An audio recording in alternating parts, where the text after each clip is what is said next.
Salut, bienvenue dans cette vidéo. Je sais pas si ça se dit bienvenue dans cette vidéo, mais en tout cas vous êtes devant une vidéo question-réponse qui est la suivante de la vidéo précédente qui était donc la vidéo, c'était une conférence sur le design et la permaculture. Je vous mets le lien en haut à droite si vous voulez voir la conférence entièrement. Et puis il y a quelques dessins voilà, qui résument un petit peu cette conférence. Je vous invite à regarder ces petits dessins, vous pouvez faire pause pour mieux les analyser. Et puis les questions-réponses arrivent de suite. Je peux passer le micro peut-être ou qui va se lancer dans la première question? C'est la première la plus dure. Ah oui, je veux bien. Ouais. Bonsoir et merci. Bonsoir, merci. Est-ce que tu peux nous dire un peu plus sur toi, ton mode de vie, puisque tu nous as dit que tu avais changé, donc un peu plus où tu vis, de quoi tu vis, qu'est-ce qui te fait plaisir de faire, et ta vie de permaculteur. Raconte ma vie quoi. Voilà, ta vie ton œuvre. Ok. Qu'est-ce que... Moi, donc ça fait 1 an que je suis en Corrèze, avant j'étais dans le sud. Raconter ma vie, c'est pas facile, hein. Qu'est-ce que je peux raconter? Non, mais ce que tu fais concrètement pour appliquer les principes de la permaculture, Ok. de quoi tu vis. Ok. Bon, moi, ma priorité, c'est d'être le plus autonome possible, donc de plus me passer de l'argent en fait. C'est le but, mais je sais pas si je vais y arriver, mais en tout cas, autant que possible, me passer totalement de l'argent, donc produire 100% de mon alimentation. Là, j'y suis pas encore, ça fait qu'1 an, hein, mais déjà sur les légumes, on est à bloc.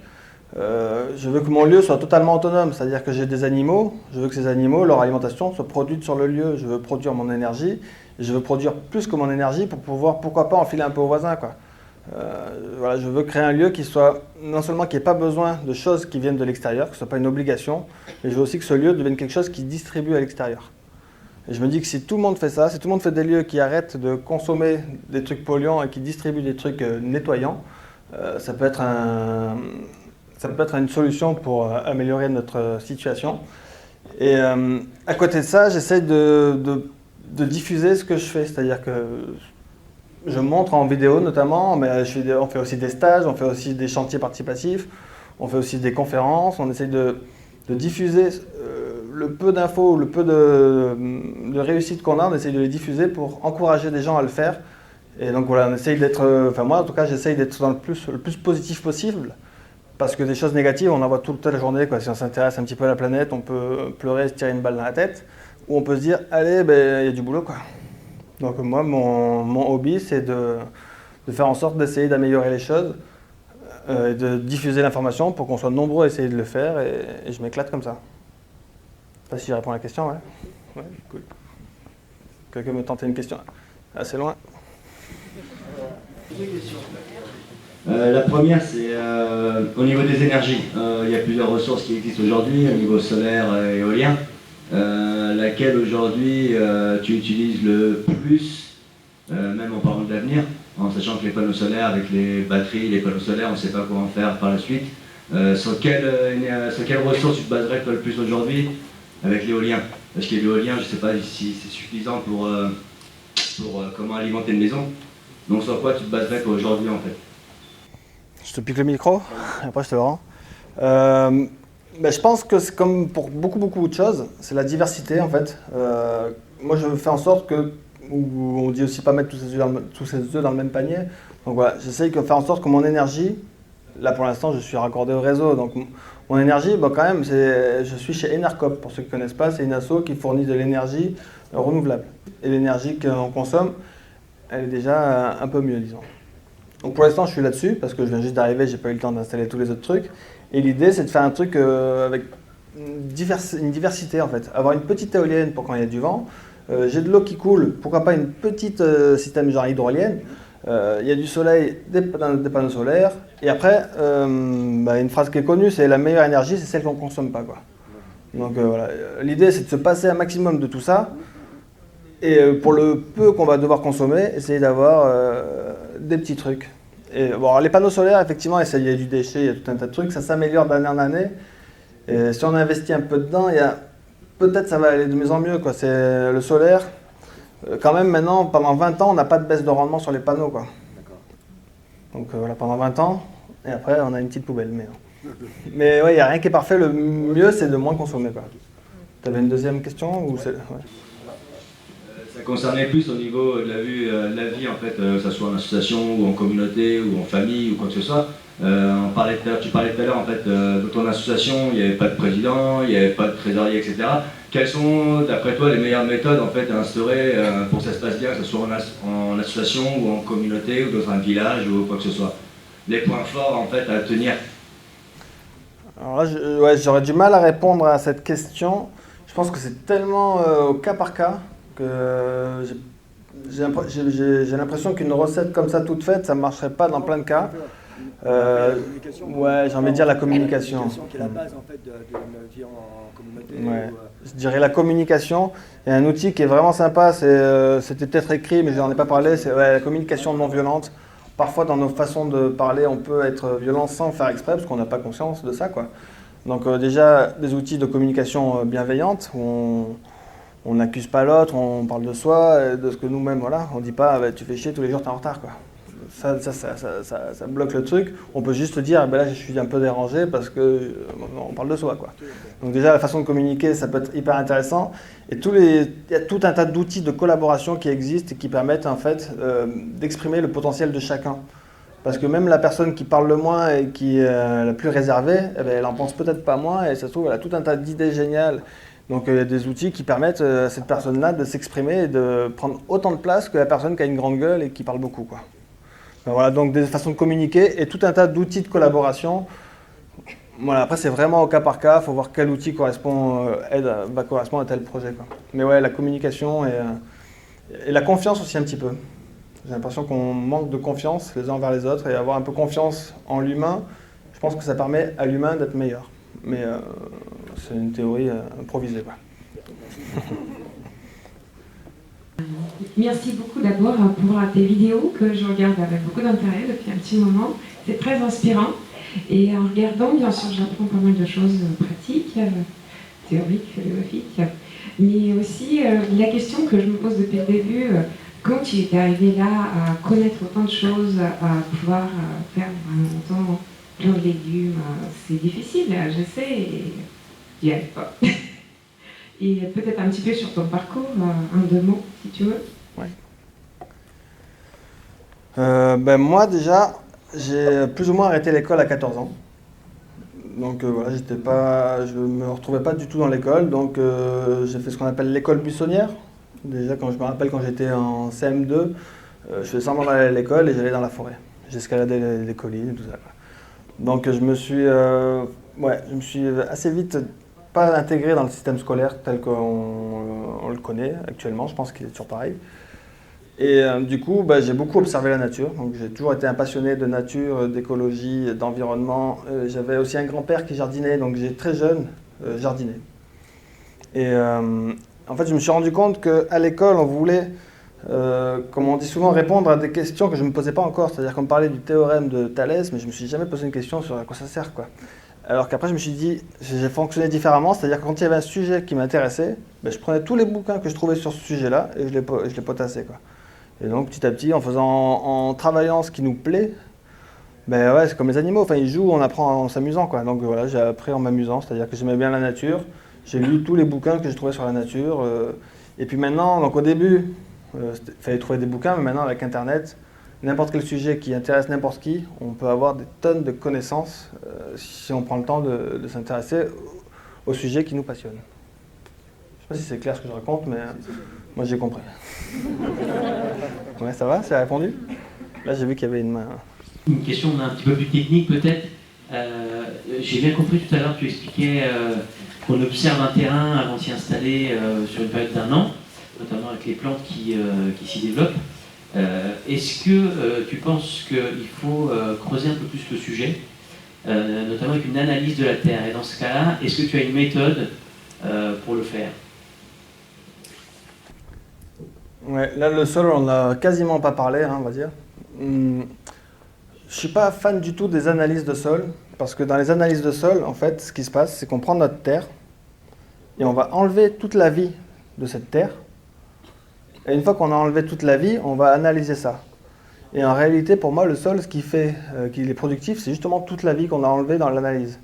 En fait, une analyse, elle va juste te dire si ton sol il est argileux, sableux, limoneux, et ça va te donner le taux d'azote. Mais le taux d'azote, c'est n'importe quoi parce que c'est la vie qui apporte l'azote. Si on enlève toute la vie, le taux d'azote, c'est le taux d'azote dans un sol mort.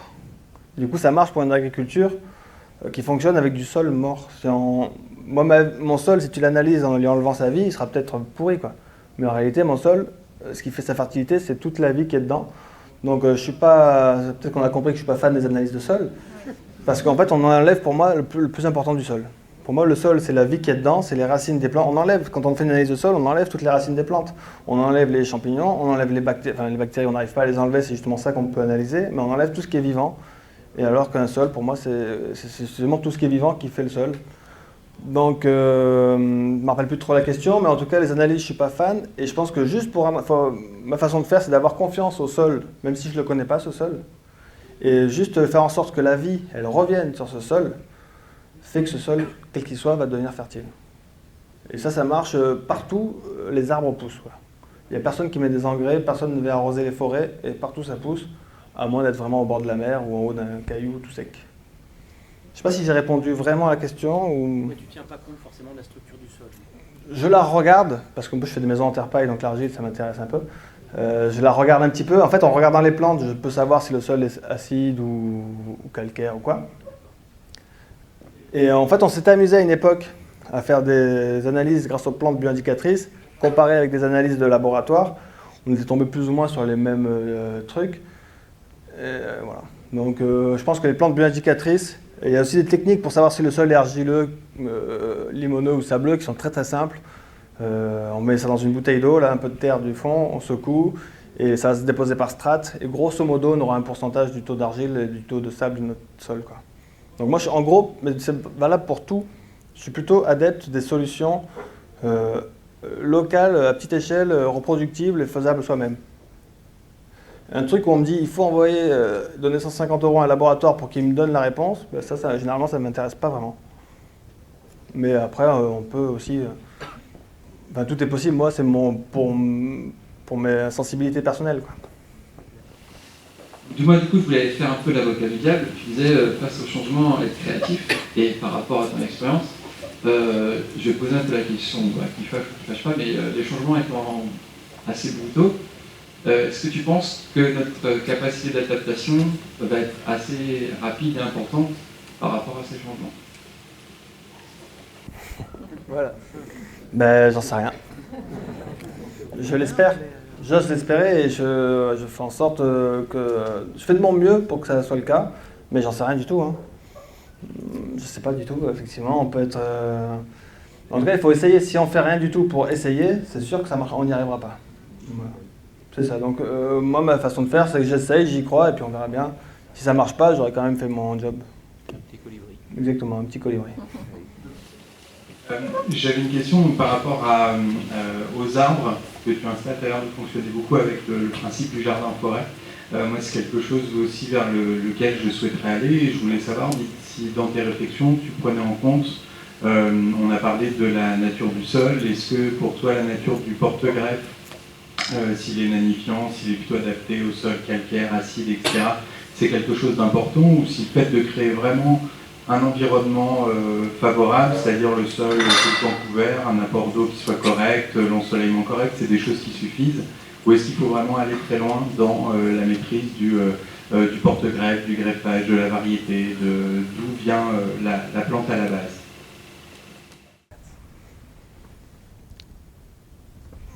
Ouais.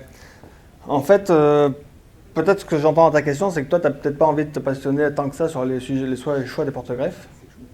Ouais. Donc, en fait, il faut déjà faire ce qu'on peut faire sans que ça ne fasse trop galérer. Et puis déjà, en commençant, c'est là qu'on va voir les petites erreurs et qu'on va réajuster. En tout cas, il faut commencer à y aller. Faut pas, selon moi, il ne faut pas attendre de penser savoir tout pour commencer, quoi. Donc, et c'est même comme ça que des fois, on découvre un truc qui était censé ne pas marcher, fonctionne hyper bien chez nous, quoi. Donc, c'est une façon de faire. Après, moi, si j'ai des greffes, j'ai une vision un peu... je ne suis pas hyper fan de la greffe. Je préfère les arbres entiers. En général, la greffe, ça peut être utile pour plein de raisons. Mais de manière générale, quand on fait, en gros, je simplifie un petit peu, hein. En gros, on fait du clonage à l'infini, c'est-à-dire qu'on prend des variétés, des cultivars qu'on a bien aimés, on les clone à l'infini, qu'on greffe tout le temps sur le même porte-greffe ou sur 10 porte-greffes différents selon les terrains. Et c'est du clonage à l'infini, ce qui fait qu'on a une génétique qui est très très pauvre. Parce que voilà, le pommier golden, il y en a eu un à la base, on l'a foutu sur toute la planète. Donc la génétique, elle est très légère. Si on prend des noyaux d'abricots, de cerises, des trucs comme ça, qu'on les plante, on aura à chaque fois un arbre unique, avec une génétique unique. Et du coup, le fait d'avoir une immense diversité de génétique, une biodiversité de la génétique, on aura potentiellement des résistances à des maladies qu'on ne connaît même pas encore. Donc je suis plutôt pour les arbres entiers, qu'on n'a pas coupés et que recollés. Après, voilà, la greffe, ça peut avoir l'avantage, si on est sur un sol gorgé d'eau, de pouvoir faire pousser des amandiers en le greffant sur un prunier, par exemple. Le prunier, il supporte bien les sols gorgés d'eau. L'amandier, on le greffe sur le prunier, on aura des amandes dans un sol gorgé d'eau. Donc dans certains cas, ça peut être intéressant, mais en général, il y a un autre problème des arbres greffés, c'est qu'ils vivent moins longtemps, ils tombent plus souvent malades, et ils ont souvent besoin d'être taillés parce qu'on les greffe sur des porte-greffes affaiblissants. Donc ma réponse, c'est plutôt aller à fond sur du noyau et de la semence. Et sur la greffe, tu t'intéresses juste à ce que tu as besoin de t'intéresser. Tu fais des expérimentations pas très chères. Tu te fais prêter des trucs, tu apprends à greffer, ça coûte plus rien. Une fois que tu apprends à greffer, tu peux greffer tout sur n'importe quoi. Il y a un gars qui s'appelle Maurice Chaudière, qu'on appelle le greffeur fou. Lui, il va se balader dans les garrigues et il transforme des arbres sauvages en arbres fruitiers en coupant des branches, en collant d'autres branches dessus, quoi. Donc voilà, je pense qu'il faut aller vers ce vers quoi on est intéressé. Elle n'est pas française cette phrase peut-être, mais moi la greffe ça ne m'intéresse pas trop, je fais très peu de greffe et je m'intéresse surtout aux arbres entiers issus de semis. Et ça marche très très bien, j'ai plein de fruitiers qui n'ont jamais vu un sécateur. Voilà. Ça va, ça répond un peu, ouais? Cool. Moi j'ai des questions très techniques sur le jardin. Ça fait 2 ans que j'ai commencé, donc j'observe, et grâce à toi en plus, je te suis à la trace tous les mois. Du coup, je voulais savoir, est-ce que tu aurais des astuces? Je ne sais pas comment optimiser mes semences, à même le paillage en fait. J'ai pas de serre, et la deuxième question, c'est à chaque fois, tous les printemps, quand je plante mes salades ou les choux, je me fais tout bouffer, comment je fais pour éloigner ces menaces que j'aime pas manger? Ouais, il y a tout un tas de semis qu'on fait d'abord en serre pour que ça aille plus vite, notamment les tomates, les poivrons, les aubergines, j'en sais rien, des trucs comme ça. Parce qu'en fait c'est assez long et ça a besoin de chaleur. Et si on le fait directement en pleine terre, les tomates en pleine terre à partir de semis, ça peut marcher, ça se ressème même parfois. Mais par contre on n'aura pas de tomates avant septembre, c'est déjà quasiment la fin de la saison. Si on les sème en serre, on va les avoir en juillet et du coup c'est plus intéressant dans un but d'autonomie alimentaire. Après, ça peut être juste un tout petit châssis, quoi. Dans une petite barquette, on peut mettre 50 plants de tomates facilement. Et juste une vitre posée sur 2 bottes de paille, on a notre petit châssis et on peut faire des semis comme ça, quoi. Bah, ça, je le fais, cette plante-là, je le fais, mais Okay. les épinards, les haricots, par exemple, tu ne peux pas t'amuser Ah à non, mais faire, ça, je les fais en pleine directement. Enfin, j'en fais toujours dès en godet et dès en pleine terre, quoi. Et comment tu fais avec ton paillage Ok. Alors, par rapport au paillage, en gros, pour faire simple, plus la graine est grosse, plus elle est capable de traverser un gros paillage. Une graine de fève, elle peut traverser 20 cm de paille sans problème. Une pomme de terre traverse 30 cm de paille sans problème. sans lumière, sans... Ah ouais, elle va le traverser. Par contre, effectivement, une graine de carotte ou de laitue, elle ne traversera pas 20 cm, 10 cm, même pas 5 cm. Une graine de carotte, il faut enlever ton paillage sur l'endroit où tu mets tes carottes, où tu fais un paillage hyper léger, quoi. En fait, tu adaptes le paillage à la taille de la semence que tu mets dedans. Ouais. Un gros paillage veut dire grosse semence, petit paillage, petite semence. Et les limaces, c'est vrai. Faut les manger, non. J'ai trouvé la technique de la bogue de châtaigne que tu mets Ouais. non, mais les bogues au pied. Ouais, alors moi, ma stratégie, c'est que je plante toujours 50 fois trop. C'est-à-dire que si j'ai besoin d'avoir 4 salades, j'en plante 200. Et j'en ai, après, à la fin, j'en ai encore 150. Et du coup, j'en ai trop, et c'est l'abondance. Et les limaces, elles mangent pas assez mes limaces. Et après, il y a des astuces pour les laitues ou pour les choux, pour les trucs un peu comme ça. Tout ce qui est à feuillage rouge a tendance à moins être apprécié par les limaces. Donc les laitues à feuillage rouge, c'est pas mal. Et après, il y a un autre truc, c'est d'avoir un sol vivant. Il y a plein de tests qui sont... En fait, j'en ai pas parlé non plus, mais on se rend compte que dans les sols vivants, il y a ce qu'on appelle les mycorhizes. Où ce sont des champignons en fait, qui se connectent avec les plantes et qui permettent à toutes les plantes d'être connectées les unes avec les autres. Pour ceux qui ne connaissent pas ce sujet, je vous invite à faire des recherches sur le système les mycorhizes, les connexions entre les plantes et les champignons. En gros, les plantes, elles sont faites pour coévoluer avec des champignons. Et du coup, donc pour là où je veux en venir, c'est que quand tu vas planter une laitue, c'est pas mal, quelques semaines avant de la planter en pleine terre, c'est de lui faire des fausses attaques de limaces. C'est-à-dire que tu lui arraches des petits bouts de feuilles, elle va changer sa sève pour devenir résistante aux limaces. Et si tu as un sol qui est plein de vie, quand une salade se fait attaquer par des limaces, en fait, elle change sa sève. La sève passe dans le système mycorhizien et les laitues d'à côté sont elles-mêmes au courant qu'il y a des limaces. Et elles vont elles-mêmes se mettre à changer leur sève. Donc un sol vivant, des laitues ou des trucs plutôt à feuillage rouge, avant de les mettre en pleine terre, tu leur fais des petites mini-attaques et tu favorises aussi des tas de bois pour avoir des carabes, des orvets, des mangeurs de limaces. Une mare, parce que pas de mare, pas de crapauds. Les crapauds, ça se reproduit dans les mares, ça mange des limaces. Ou sacrifier un peu de salade justement Et pour sacrifier. mettre autour, pour faire ce qu'on appelle le tapis de... C'est ça, nourrir les limaces. Moi, il faut nourrir ces limaces que j'ai bien à manger. Il y a la chasse aussi. Il y a la chasse à la limace. Alors moi, je suis pas fan parce que j'ai l'impression que ça marche pas, mais bon. Puis j'aime pas trop. Je sais pas, on les chasse et après on les met chez le voisin. En brochette. Tout d'abord, merci à toi. Je suis pas mal tes vidéos sur YouTube et merci pour ce travail-là. C'est vraiment un super travail de transmission, de partage.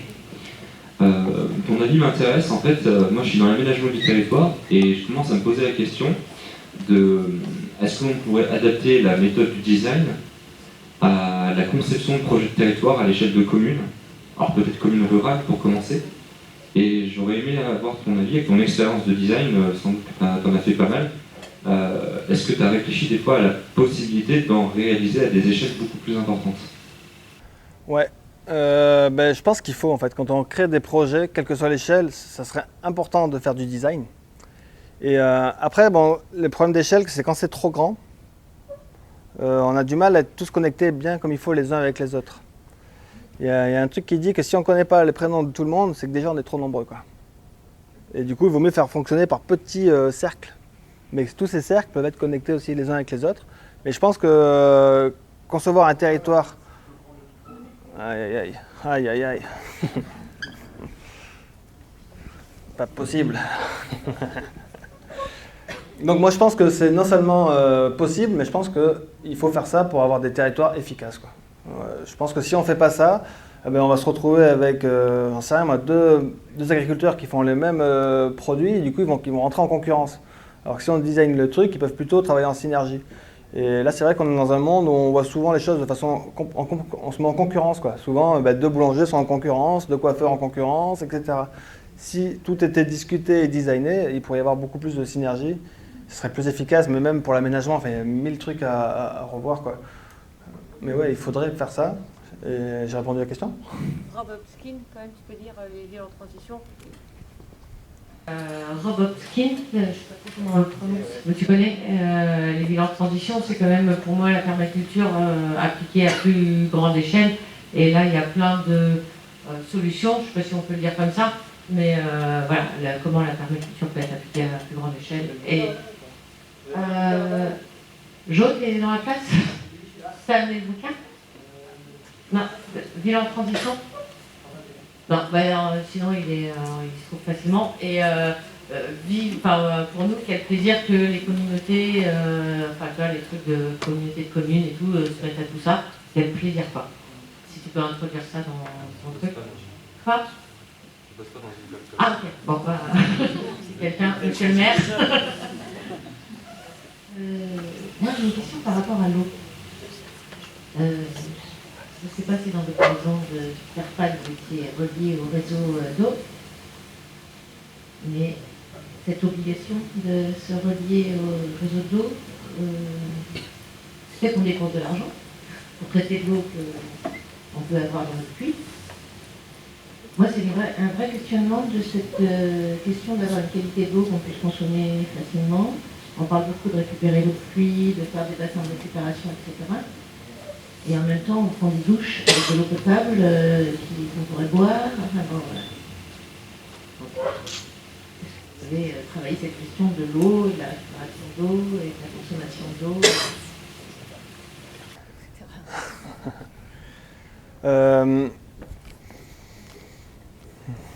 Difficile, assez complexe comme... la réponse est un peu compliquée.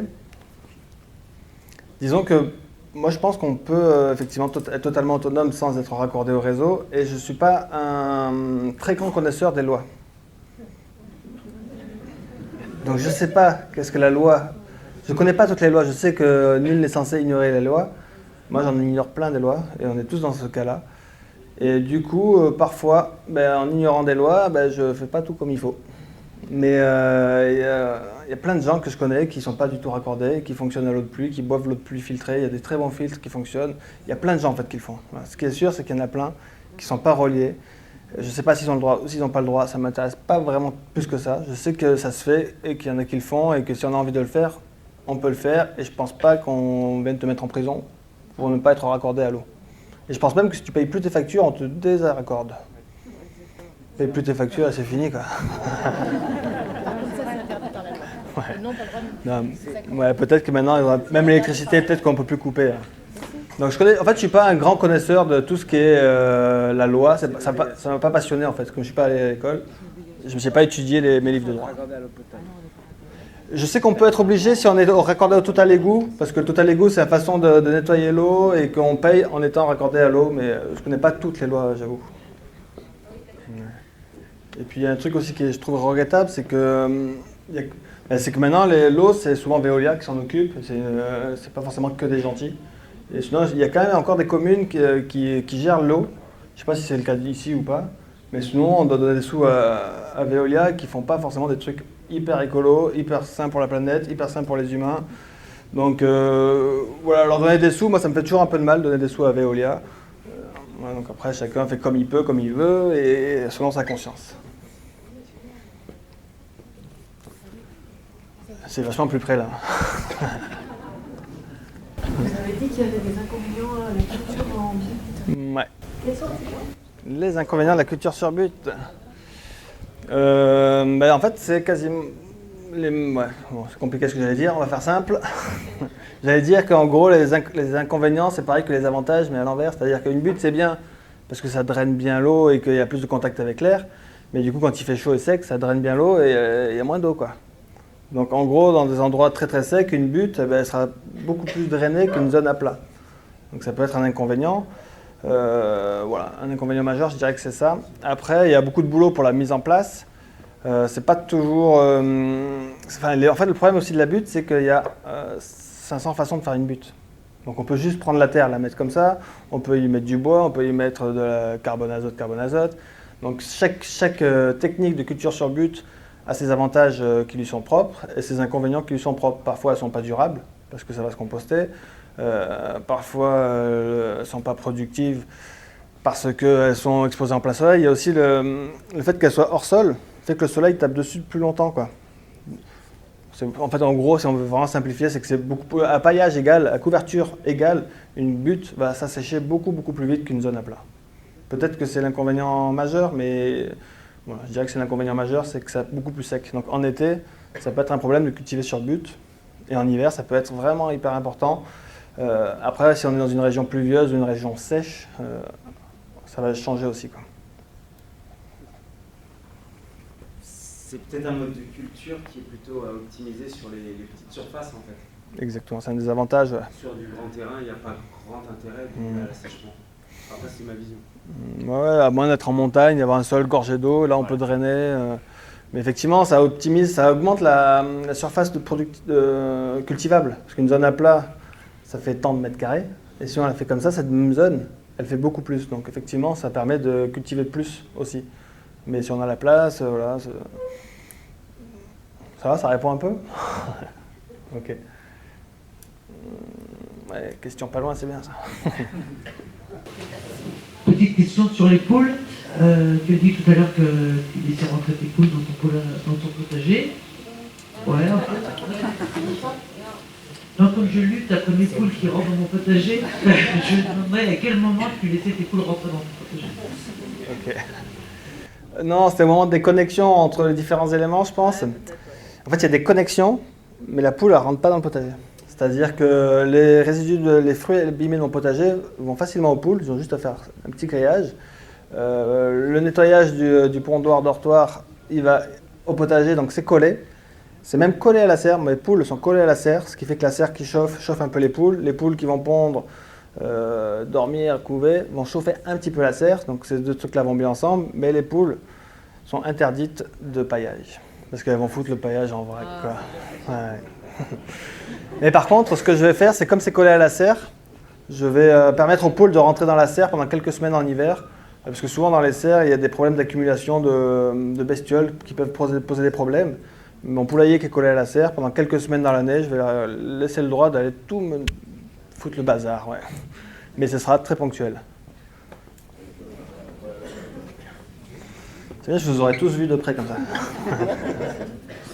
Oui, tout à l'heure, tu as parlé un peu des mycorhizes et on sait l'importance des champignons dans le sol.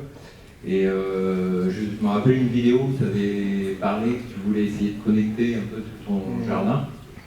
Alors juste par rapport à savoir qu'est-ce que tu conseilles, est-ce qu'il y a des choses à faire, à pas faire, parce que bon, il y a des bons et des mauvais champignons, enfin voilà, tu veux juste parler de ça un peu. Merci. Ok. Ouais, c'est comme les chasseurs, ça, il y a les bons et les mauvais. Alors, là où je suis en Corrèze, il y a un monsieur qui est un très très bon spécialiste des champignons, qui s'appelle monsieur Hervé Covès. Donc j'ai la chance de pouvoir le voir de temps en temps. Et donc lui, il est en train d'étudier un protocole pour avoir un lieu qui soit le plus mycorhizé possible. Donc dans son protocole, parmi les choses importantes, c'est regarder quel est l'arbre le plus ancien de votre jardin ou des jardins à côté et essayer de faire en sorte de vous connecter à lui. Parce que cet arbre ancien, il a déjà subi tout un tas de maladies, il a déjà subi tout un tas de problèmes climatiques, il a déjà subi tout un tas d'attaques de parasites divers et variés. Et du coup, c'est un peu comme une vaccination, même si on peut ne pas être fan de la vaccination, mais en gros, c'est qu'ils ont déjà subi des attaques, il a déjà développé la défense face à cette attaque, et du coup, c'est une connaissance qu'il a accumulée et qui peut rediffuser via les champignons mycorhiziens. Donc déjà, se connecter au plus possible de l'arbre le plus ancien, avoir toujours un sol couvert de matière carbonée, matière brune, sèche, genre du bois, des trucs comme ça. Voilà, en gros c'est ça. Laisser aussi la place aux ronces. Les études qui ont été faites sur les ronces, souvent on les aime pas, elles sont mal aimées. Déjà elles fixent l'azote, car elles vivent en symbiose avec des bactéries capables de fixer l'azote, un peu comme les légumineuses. Et elles sont connectées, j'ai oublié le chiffre, mais peut-être à 100 champignons mycorhiziens différents. Du coup, nos ronces, elles sont riches en champignons mycorhiziens, les vieux arbres aussi, donc essayez de se connecter à ça. Et après, moi je ne vois pas les choses de bons champignons, de mauvais champignons, pour moi ils sont tous bons. Et en gros, ils sont en train les champignons qui bouffent nos tomates, ils sont en train de régler un problème de monoculture de tomates sur une parcelle qui galère et qui souffre parce qu'on laboure trop, parce qu'on y met du cuivre, parce qu'on n'aime pas les champignons. Et en mettant du cuivre pour éliminer ces problèmes de... Vous voyez, le cuivre, la bouillie bordelaise, utilisée en agriculture biologique, c'est hyper connu. En gros, c'est du cuivre qu'on balance sur nos tomates ou sur nos légumes, peu importe, pour enlever des champignons que l'on dit pathogènes. Du coup, ça tombe sur le sol, ça flingue 90% des champignons bénéfiques, et du coup, le premier qui va revenir à chaque fois, c'est les champignons pathogènes. Donc on est... je pense que la biodiversité, enfin moi en tout cas c'est ma façon de faire, je la classe pas en utile et nuisible, ou en bon et mauvais. Je vois tout ça comme un espèce de gros paquet que j'essaye d'accepter, et en faisant ça, j'ai l'impression qu'on a beaucoup moins de problèmes. Moi, j'ai jamais traité aucune tomate, aucune courge, aucun melon, pastèque, aucun légume contre les champignons pathogènes. J'ai toujours fait en sorte d'avoir un maximum de champignons et j'ai pas de problème. J'ai un vieux chêne et il y a plein de petits arbres à côté qui repoussent au milieu, du coup c'est en train de lui enlever toute la lumière. Faut que je les dégomme un peu pour que il reste là, du coup. Non. Si tu dis qu'il faut protéger les vieux chênes et tout ça, que lui c'est le plus vieux du coin et j'en ai plein qui poussent au milieu, il a plus de feuilles, il y a plein de branches qui sont mortes parce qu'il a plus de lumière. Faut que je les élève un petit peu en dessous, quoi. Je peux prendre le micro, ouais. Je te le rends après. Moi je pense que les forêts, elles sont capables de se débrouiller toutes seules en fait. Personne ne vient, si maintenant oui, mais elles sont là depuis bien avant l'homme et personne n'est venu nettoyer les forêts ou les aider, elles se débrouillent très bien toutes seules. Et en fait ton vieil arbre, soit s'il est en train de mourir, c'est peut-être son destin de mourir. Ce que je disais, c'est d'essayer de se connecter au plus vieil arbre que l'on trouve, quoi. Après, c'est pas le sauver à tout prix, quoi. Si jamais il y a la relève qui arrive et que lui il est en train de mourir, c'est aussi la vie, quoi. Les vieux meurent, les jeunes arrivent, prennent la place, et c'est la vie quand il va mourir. En plus, en fait, la vie, elle est très très liée à la mort. En fait, en gros, un sol, c'est un tas de végétaux morts, quoi. Voilà. Donc ton arbre, quand il va mourir, il va nourrir des champignons, des bactéries, des vers, et il va faire pousser les arbres. Et en plus, toutes ces connexions mycorhiziennes, elles vont hop, se reconnecter aux nouveaux arbres qui sont là. Donc, si vraiment tu l'aimes bien, après c'est une autre chose, c'est un autre truc ça. Si vraiment toi tu l'aimes bien, tu as envie de l'aider, là du coup ça devient de l'affectif et donc c'est encore un autre sujet. Mais dans la nature, voilà, les vieux arbres ils meurent, les jeunes arrivent. Après tu peux l'aider effectivement, mais enlever les jeunes arbres au pied, c'est pas forcément ce qui va l'aider, quoi.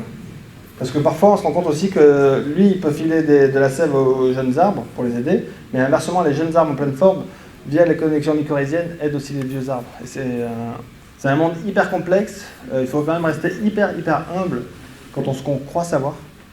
Souvent on est rempli de certitudes, et c'est bien si on arrive à les remettre tout le temps en question, ces certitudes. C'est-à-dire qu'un petit arbre qui pousse au pied d'un grand, je suis pas certain du tout qu'il lui fasse du mal, quoi.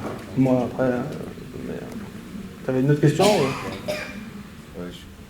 Je suis en train de creuser un bassin, et puis toute la glaise que j'en sors, je la mets sur le côté avec des troncs d'arbres qui sont affamés, de la pierre et tout. Et je me disais, est-ce que c'est pas une connerie qu'un jour, quand il va prendre beaucoup d'eau, toute la glaise va retrouver dans mon bassin, et qu'il va pas faire ressortir. Tu peux balancer des graines sur ta terre abîmée. En fait, ce qui va maintenir toute cette terre que tu as sortie, c'est les végétaux. Donc il faut laisser les herbes qui vont arriver dessus. Tu peux les aider en balançant un mélange de graines sauvages ou même de graines cultivées, peu importe. Il faut envoyer de la racine. Les racines, elles vont bloquer le sol et ça ne bougera plus, quoi. Tu auras peut-être au début un peu de lessivage, mais... Je voulais savoir du coup par rapport à la construction de la maison quand tu étais dans le bar, si tu as un peu regardé le temps passé au niveau de la main-d'œuvre. J'imagine que tu as fait des chantiers participatifs. Est-ce que tu as essayé d'estimer un peu le temps passé au niveau des personnes, Ouais. C'est pas évident. Alors là maintenant on fonctionne seulement depuis cette année en chantier participatif en fait. Avant ça j'avais du mal à déléguer, c'est-à-dire que quand je vais faire ma maison en terre-paille, je sais comment moi je vais la faire. Si je fais venir 20 personnes, je ne suis pas certain de la qualité du travail de ces 20 personnes. Enfin, en tout cas, c'est l'état d'esprit que j'avais quand j'ai fait cette maison en terre-paille. Donc, en réalité, je l'ai fait avec ma compagne, on a fait ça à deux. Et peut-être que moi, j'ai fait 90% du boulot et qu'elle a fait 10%. Parce qu'elle fait pas la tête si je dis ça. Et du coup, en gros, j'ai passé 6 mois de ma vie à faire la maison. Et 6 mois après, on avait une maison qui était correcte. Et après, il y a eu... encore quelques trucs à faire, mais en gros j'ai passé 6 mois, mais j'ai tout fait. J'ai fait donc la terre-paille, j'ai fait également le système d'électricité, d'eau, toiture, vitres. On avait un vieux cabanon qu'on a bidouillé comme on a sauté les toitures en amiante, on avait des tonnes d'amiante, enfin tout quoi. J'ai mis 6 mois quasiment tout seul. Ouais. Mais ça donne, voilà. Je sais pas si ça donne une réponse. 60 mètres carrés, terre-paille. Tout en récup aussi, ça a été long parce que comme on n'avait pas du tout de moyens, et puis qu'on avait envie de travailler avec de la récup, fallait récupérer du verre, etc. quoi. Ça répond un peu? Moyen. Okay. Pour rester sur le terre-paille, sur quoi tu l'avais posé ta maison? Je me doute que c'est pas une dalle béton. Non. Non, il y en a eu. En fait, j'ai essayé plein de trucs différents. Donc oui, il y a eu des plots en béton, mais ça n'a pas été la priorité. En gros, on dit souvent que pour le terre-paille, ça peut durer, c'est quasiment éternel, si c'est bien protégé de la pluie par le toit, et bien protégé de l'humidité par le sol. Donc, et moi j'étais dans le Var, on appelle ça des restanques, en Provence on appelle ça des restanques, des terrasses, vous voyez, des escaliers quoi. Et du coup j'ai beaucoup marché à base de pilotis, quoi, c'est-à-dire que je faisais des plots, et je me mettais sur ces pilotis, du coup en dessous j'avais de l'air, quoi. Mais ça, c'était posé sur du bois. Et après, sinon, il y a quelques endroits où j'ai posé sur de la dalle béton. Il y a quelques endroits où j'ai posé sur de la pierre. Mais en gros, c'est ça, c'est éviter de poser de la terre-paille sur de la terre. Parce que par capillarité, ça remonte, quoi. Donc on essaye d'avoir un bon chapeau, des bonnes bottes. Et là, notre terre-paille, il dure 200 ans, 500 ans. Si on est encore là pour l'entretenir. Ouais, nous on avait pilotis, cailloux, plomb en béton. Ouais, on a fait plein de trucs différents en fait. Gravier, il y en a, ouais, il y a plein, il y a 1000 façons, ouais, cailloux, ouais, remblai, enfin, il y a 1000 façons de faire, ouais. Et la maison, du coup, elle vous devine quoi si vous n'y êtes plus? Ben, on l'a vendu. En gros, le prix du foncier dans le Var fait qu'une petite maisonnette avec 1000 mètres de terrain coûtait plus cher qu'en Corrèze, 4 hectares avec des granges, des sources, etc. quoi. Donc, en fait, pour nous, accéder à une ferme dans le Var, c'était impossible, il fallait être millionnaire. On n'a pas envie d'être millionnaire, on est loin de l'être. Alors que vendre un petit cabanon nous a permis d'acheter voilà, notre ferme. Donc, on a vendu ce terrain-là et on avait un deuxième terrain sur lequel on fait pousser une forêt comestible, un terrain de 4000 mètres agricole. Celui-là, on le garde. On veut qu'il y ait une forêt comestible qui pousse et on ne veut pas le vendre à quelqu'un qui potentiellement va tout couper, quoi. Mais la maison, on a lâché prise, c'est-à-dire qu'à partir du moment où on a décidé de la vendre, on a lâché prise sur ce qu'allait devenir cette maison. J'ai un jardin inondable. Ok. Et je voudrais savoir qu'est-ce qu'on peut couvrir, engrais vert ou je sais pas quoi, pour couvrir l'hiver quand l'eau monte. Ouais. Ok, alors moi j'avais aussi un terrain inondable, le jardin où je dis que la forêt comestible, on la garde et tout ça, il est à côté d'une rivière, donc potentiellement ça s'inonde. Ouais, C'est au niveau de la rivière. C'est ça. Ben, nous, notre technique, c'est d'utiliser une plante qui est vraiment hyper efficace pour maintenir le sol, c'est le chien-dent. Ça pousse tout seul. Et en fait, on s'est rendu compte... Et moi, je l'arrache. Non, mais oui, je dis ça exprès parce que je sais que tout le monde le déteste. Mais en gros, le chien-dent, son boulot, enfin, la plupart des graminées, mais le chien-dent particulièrement, c'est maintenir un sol. C'est-à-dire que le sol en pente, le chien-dent, il pousse, il le maintient. Un sol inondable, moi, je voyais les terres agricoles des voisins. La rivière, quand il pleut beaucoup, les rivières, elles sont marron de boue. On imagine que c'est un phénomène naturel de voir des rivières marron de boue, c'est juste que toutes les terres agricoles elles sont en train de se barrer dans les rivières et en train de perdre les sols. Les zones où on laisse le chien-dent ou autre herbe sauvage, eh ben, les sols il est maintenu grâce à ces herbes sauvages. Donc un maximum d'herbes. Sous les fruitiers, il faut laisser comme ça. Autant que possible. Par contre, autant que possible, les herbes sauvages en fait. Les arbres, en fait un arbre il pousse dans des friches quoi. C'est juste que pour nous esthétiquement déjà ça nous dérange. Ça peut... C'est un peu la tonte, mais en fait la tonte c'est une action qui consomme du pétrole, l'électricité ou que sais-je, peu importe, et qui n'est pas forcément quelque chose d'hyper efficace. Quand on tonde nos herbes hautes, on enlève des abris à biodiversité. Les coccinelles elles ont besoin de tiges creuses, elles ont besoin de tout un tas de trucs qu'on détruit quand on tombe. En gros, dans un sol labouré, il n'y a quasiment pas de vie. Une pelouse tondue, il y a très très peu de vie. Dès qu'on laisse les herbes hautes, là on peut se rendre compte que la vie elle explose là-dedans. Les oiseaux sont en train de disparaître, notamment parce que les graines sauvages disparaissent. C'est-à-dire qu'il n'y a plus de friches, enfin il y en a quand même, selon les régions il y en a quand même, mais de manière générale on ne laisse plus les herbes sauvages, on coupe et du coup il n'y a plus de nourriture pour les oiseaux. Et du coup on leur met des boules de graisse, mais les oiseaux ne sont pas faits pour se nourrir de boules de graisse qu'on leur met en hiver, ils sont faits pour se nourrir des plantes sauvages. Donc voilà, maximum d'herbes sauvages. En fait ton herbe sèche, ton herbe elle va sécher, après elle va se coucher sur le sol, elle va nourrir le sol. En fait une plante qui pousse, elle améliore le sol. C'est comme ça que les sols se sont créés. À la base, il y avait de la roche, les végétaux poussent dessus, les végétaux meurent, créent de la nourriture, et c'est comme ça que le sol se crée. On enlève des végétaux, on fatigue le sol. Après, je comprends que le chien-dent, dans les zones potagères, on peut l'enlever. Non, mais c'est une zone potagère. Ben, mais Sous les arbres, je comprends. Mais... Ben, sous les arbres, tu peux les laisser. Dans les allées, tu les laisses. Oui, oui. Et juste au niveau de tes tomates, oui. De ta ligne de tomates, je ne sais pas comment ça va cultiver, mais juste à cet endroit-là, il faut l'enlever, quoi. Oui. Et puis basta. Et après, tous les allées, elles vont tenir. Sous les arbres, ça va tenir. Et même une fois que tes tomates sont mortes, si cette zone n'est pas cultivée en hiver, il faut laisser revenir le chien-dent, quoi. Ou alors, si on n'aime pas le chien-dent, on peut balancer du blé, du seigle. Du blé, voilà, du seigle, du blé, des trèfles. Trèfle incarnat, il n'est pas vivace, donc il va disparaître. L'après, dans un inondable, il y en a beaucoup. Ouais. Mais après, c'est une plante qui limite les propagations des maladies. Enfin, moi, j'ai cultivé longtemps dans de la prêle. Hein. Ça marche très bien. Dans la prêle, ouais. On n'en a pas trop dans le coin. Ouais, il n'y en a pas trop dans le coin. Ok. Ça va tirer les vipères.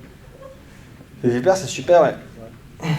Moi, j'aime bien la biodiversité en général. Donc, généralement, quand on me cite un animal, je dis c'est super. Et après, je comprends, on n'a pas envie de marcher sur une vipère, mais les vipères, elles n'ont pas envie de faire marcher dessus non plus. Donc, c'est une discussion avec la vipère qu'il faut avoir. Mais si c'est une zone vraiment en friche et tout ça qu'on veut traverser, là, ça vaut le coup de taper avec un bâton. En fait, elle capte les vibrations et elle va s'échapper, quoi. Mais une allée, oui, on l'attend une allée, parce qu'une allée en friche, c'est galère. Non, mais le problème, c'est s'il venaient trop pour les enfants, etc. Quoi. Ben, ouais, mais en fait, c'est vrai que les vipères, elles s'échappent. Après, elles ne cherchent pas à mordre parce qu'elles ne peuvent pas nous manger, on est beaucoup trop gros pour une vipère. Donc c'est vraiment au dernier, si elles sont acculées dans un coin ou qu'on marche dessus, là, il y a potentiellement un risque de morsure. Bon, il y a toujours un risque, hein, c'est sûr. Mais voilà, en tout cas, c'est hyper utile. Après, si on veut plus qu'il y ait de vipères, on se dit, mince, il y a des campagnols. Il y a des campagnols ici au moins? Il y a des campagnols partout, mais ouais, mais on tue les... Les taunes font des galeries ici, et après les campagnols arrivent d'après, voilà, ouais, c'est ça. Et puis ils nous gonflent les carottes. Ça. Et après, on veut éliminer les vipères, on veut éliminer les renards, je ne sais pas quels nuisibles divers et variés, mais en fait, c'est tout un équilibre.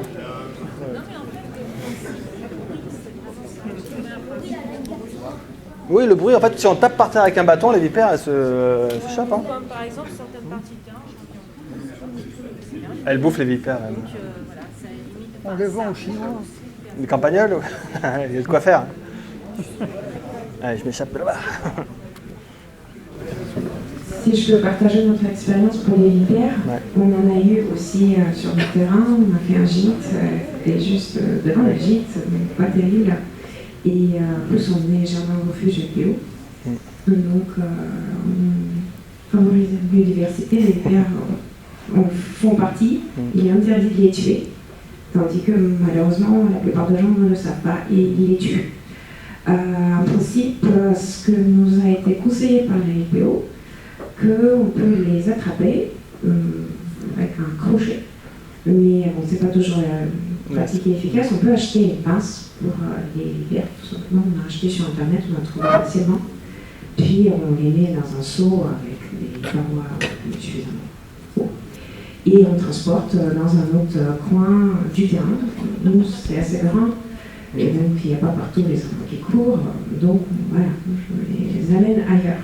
Sans les tuer, on peut leur mettre un tas de pierres, trouver un solier et les installer bien confortablement, qu'ils puissent continuer à vivre, et nous aussi, sans nuire les uns aux autres. J'avais aussi une question sur le voisinage avec l'agriculture toxique. Malheureusement, quand on vit à la campagne, souvent on se trouve dans un milieu hostile. Récupérer l'eau, tout ça, je démarche la biologie, tout ça, c'est vraiment bien. Mais quand on est entouré par les agriculteurs qui diffusent leurs pesticides partout ça dérive, ça décourage, c'est compliqué. Vivre de son jardin, on veut bien, et on est vraiment découragé. Comment arriver quand même à ne pas perdre l'espoir et se protéger? Je ne sais pas si tu as eu l'expérience. Ouais, c'est vrai que c'est pas évident. En plus, bon, après, on est responsable de ce qu'on fait nous, nos actes. Effectivement, on n'est pas forcément responsable des actes du voisinage. Et leurs actes peuvent perturber notre envie de vie saine, etc. quoi. Donc, c'est pas évident. J'ai pas de solution miracle en plus, c'est ça qui est dommage. Il y a une phrase que j'aime bien, c'est, je trouve que ça marche assez bien, mais c'est lent et c'est pas forcément tes voisins qui vont changer. Je crois que c'est Gandhi qui dit que montrer l'exemple n'est pas la meilleure façon de convaincre, c'est la seule. Et du coup, à part montrer l'exemple, je vois pas ce qu'on peut faire. Peut-être qu'on peut aussi voter pour des gens qui vont faire des actions pour ça. Je sais pas, j'ai pas d'autre idée que, je sais pas si on croit ou pas à l'effet du vote, mais peut-être on peut voter pour des gens qui vont favoriser un truc un peu plus écolo. Et mener des actions qui nous semblent justes et donner envie aux autres de faire pareil. Mais j'ai pas vraiment de solution miracle. Effectivement, mettre des haies, des grandes haies, des arbres, ça protège un peu des effets néfastes des traitements du voisinage, quoi. J'ai pas grand chose à faire. Moi, je sais que dans mon village, il y a eu pas mal de traitements sur les pommiers. Je sais plus combien ils faisaient de traitements sur les pommiers, peut-être une trentaine de traitements. Ils se sont à moitié empoisonnés, ils ont arrêté, quoi. Mais peut-être que c'est dommage d'en arriver au fait de s'empoisonner tous pour diminuer les traitements sur des... Si c'est peut-être du maïs ici, je sais pas trop, beaucoup de maïs. Ouais, après faire des réunions, des discussions avec les agriculteurs, leur montrer aussi que financièrement ça peut être rentable le maïs bio, quoi, par exemple. C'était pas évident. Non, j'ai pas de solution miracle à part faire de son mieux. Pour les maisons Ouais, à part faire de son mieux, j'ai pas d'idée en fait. Moi. Fais de ton mieux et tu auras fait de ton mieux. J'ai pas d'autre solution. Vous me dites quand vous en avez marre, les responsables de la salle. Hein. Toi, t'en as marre. Tu m'étonnes, j'en aurais marre à ta place. Question technique jardin, au bout de combien de temps et de quelle manière est-ce que tu intégreras du fumier liquidé? Surpaillage ou sous-paillage, je n'ai pas vraiment notion là-dessus. Ok. Il y a 1001 théories sur le fumier ou le crottin d'équidé. Moi, je l'ai intégré immédiatement, dans la foulée. En fait, c'est pas très riche. Les excréments d'équidés sont pas très riches en azote. Et il y a plein de choses qui poussent très bien directement, donc du crottin d'équidé, quoi, des courges et tout ça, quoi. Donc tu peux l'intégrer. 3 mois après, tu auras des quantités de vers de terre qui vont se caler dedans. Donc voilà, tu peux l'intégrer quasiment de suite. C'est différent des fientes de poule qui sont vraiment hyper riches en phosphore et en azote. Les équidés, ça fait, enfin, je sais pas si tu as déjà vu, c'est que de la fibre quasiment, quoi. Donc c'est très peu. Ça va pas brûler tant de légumes que ça, quoi. Donc tu peux, sur certaines zones, pour des légumes hyper gourmands comme des choux, des courges, des tomates, l'utiliser quasiment de suite, quoi. Surpaillage. Tu peux faire des techniques, enfin il y a 1001 techniques, tu peux le faire sous et sur. Quel est ton point de vue concernant le traitement au purin d'ortie? Ouais, je me suis pas présenté, mais avant je faisais du maraîchage commercial, donc pendant 2 années je vendais des paniers de légumes sur une petite zone, hein. Souvent on pense qu'il faut avoir des grands jardins pour vivre de sa production. Moi je vendais des paniers de légumes sur 4000 m² et je gagnais modestement ma vie, mais je gagnais ma vie. Et donc au début j'utilisais les purins pour soigner mes plantes. Purin d'ortie, purin de prêle, purin de consou, purin de ce que je trouvais. Parce que chaque plante a des vertus, en fait c'est intéressant. Et rapidement je me suis dit que non, je voulais avoir des plantes qui soient capables de résister sans que j'aille besoin de les chouchouter, de les traiter, de les soigner. Du coup j'ai arrêté tous les purins, tous les traitements, toute aide que j'ai estimée un peu superficielle. Et du coup j'ai sélectionné les variétés qui avaient besoin de rien du tout pour résister. Et du coup j'ai des tomates qui sont hyper résistantes à toutes les maladies.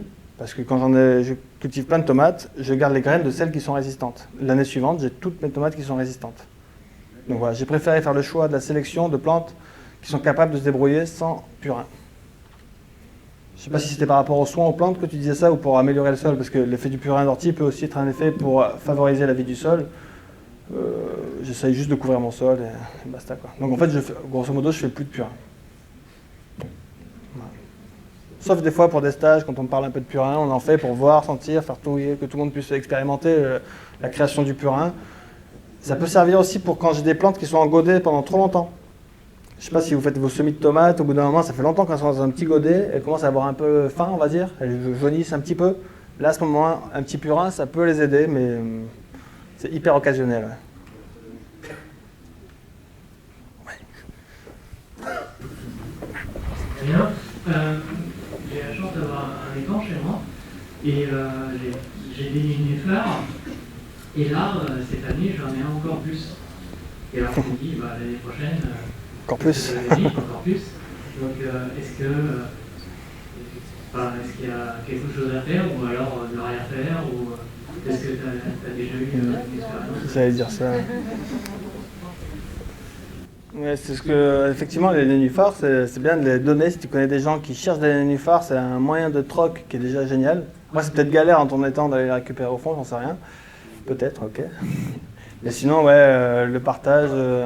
Non, j'ai pas de vraie solution miracle pour les. J'ai jamais trop eu ce problème-là. Je me dis que peut-être que ça traite. C'est sûr, en fait. C'est sûr. En fait, c'est sûr que ton nénuphar, il a tout un tas d'utilités. Il est peut-être même en train de régler un problème de trophisation de ta mare ou de surcharge en azote ou je ne sais quoi. Donc, il est sûrement en train de filtrer ta mare. Après, le problème que tu peux avoir, selon ce que tu veux développer comme biodiversité dans ta mare, si le nénuphar couvre la totalité de la surface, tu n'auras plus de luminosité qui rentre à l'intérieur et du coup la biodiversité ne sera pas la même.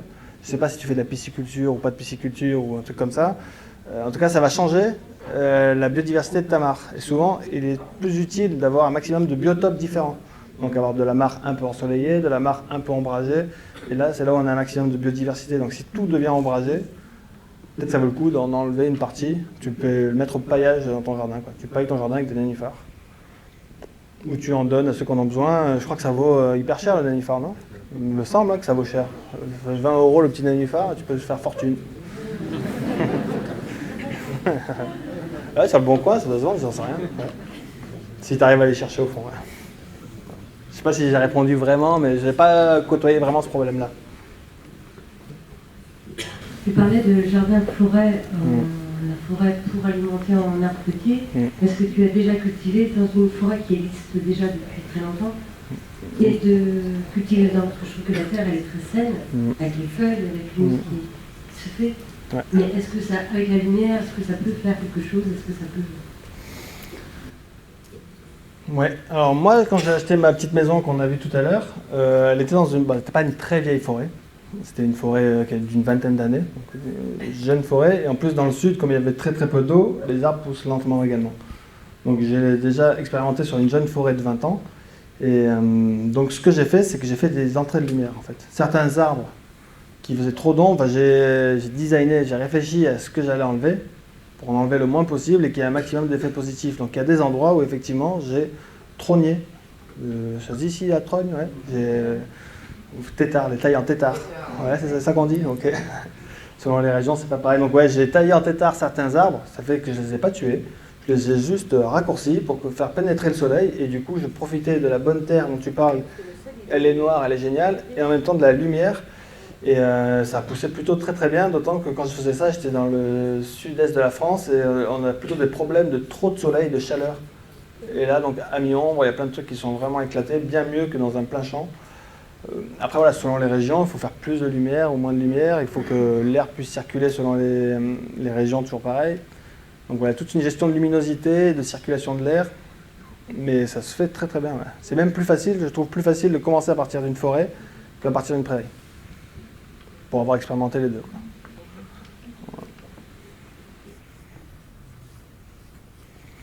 Bon, peut-être qu'on se fait les deux dernières. Allez. Alors, si tu parlais tout à l'heure de mycorhizes, est-ce que un petit ruisseau entre un bois et un potager peut couper le corridor écologique? Oui. En fait, certaines mycorhizes, en fait, il y a tout un tas de strates chez les mycorhizes aussi. En fait, comme chez les bactéries, comme quand on va dans la mer, les poissons qui vivent à telle profondeur, il y a tout un tas de strates différentes. Et du coup, il y en a quand même qui passent en dessous, selon la taille du ruisseau. Mais il y en a toutes celles qui sont de surface, elles ne peuvent pas faire la traversée, quoi. Donc oui, passer un petit ruisseau, ça peut couper des connexions, mais ça en crée tellement d'autres. C'est-à-dire que un arbre qui aura un ruisseau qui passe à ses pieds, il va pousser 10 fois plus vite que s'il n'a pas d'eau, quoi. Donc tu vas couper certaines connexions, mais tu vas en créer tellement d'autres. La biodiversité va s'éclater dans ta rigole, dans ton ruisseau.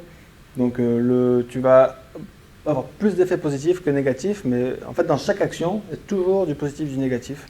Même quand on marche dans une allée, en fait on casse les réseaux mycorhiziens, quoi. Mais à ce moment-là... mais ouais, ça va couper certaines connexions, effectivement, si tu as un grand arbre. Mais bon, il y en a plein qui passent en dessous aussi. Hein. Donc, et la deuxième, c'était là.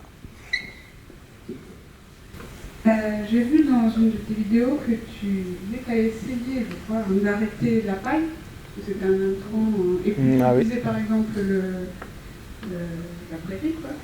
Et j'entends dire que ça avait le problème des graines qu'on amenait, alors du coup, comment tu gères cette chose-là, notamment dans un potager? Ouais. Ben, moi, j'aime bien les graines. Effectivement, en fait, déjà, ce qu'il faut savoir, alors, pareil, c'est des chiffres que j'oublie un petit peu, mais dans 1 mètre carré de sol, je ne sais plus combien de milliers de semences. Donc peut-être que je vais en ramener 500 de plus. Mais n'importe quelle terre à nu, il y a des graines qui sont dedans et qui vont pousser, quoi. C'est tout le temps. Donc je vais en ramener d'autres, mais c'est pas un problème, quoi. Donc, bon, je ne vois pas ça comme un problème, mais en fait, ce qui fait lever la dormance des semences, c'est une certaine condition. Donc un sol compacté ou un sol qui manque de phosphore, qui a un problème de blocage de phosphore, va faire pousser des chardons. Et dans un sol qui n'est pas compacté, qui n'a pas de problème de blocage de phosphore, les chardons ne pousseront pas. Il n'y a pas de chardon qui pousse en forêt, il n'y a pas de chien-dent qui pousse en forêt, il n'y a pas de... Voilà, toutes ces plantes-là, en fait, elles poussent dans les sols où l'humain a créé tout un tas de déséquilibres. Ou l'humain ou pas l'humain, ça peut être aussi un arbre qui tombe, qui crée une carrière et qui tasse le sol, et c'est pas forcément l'humain. Mais le fait qu'on en soit vraiment au point d'en avoir trop, ça c'est l'activité humaine qui fait ça.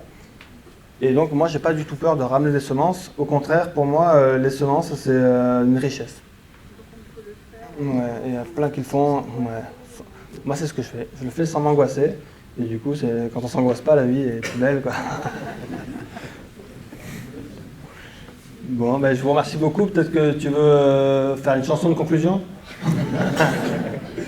Chanson douce, mais c'est pas mal ta conclusion de dire tu dors bien, du coup. C'est pas mal. Ouais. Et je crois qu'il y a le Dalai Lama qui a dit un truc comme quand un problème a une solution, rien ne sert de s'inquiéter. Et quand un problème n'a pas de solution, rien ne sert de s'inquiéter, quoi. Tiens, je te rends. Ouais, bah, écoute, merci beaucoup à toi. Merci beaucoup. Merci à vous. Bravo. Merci.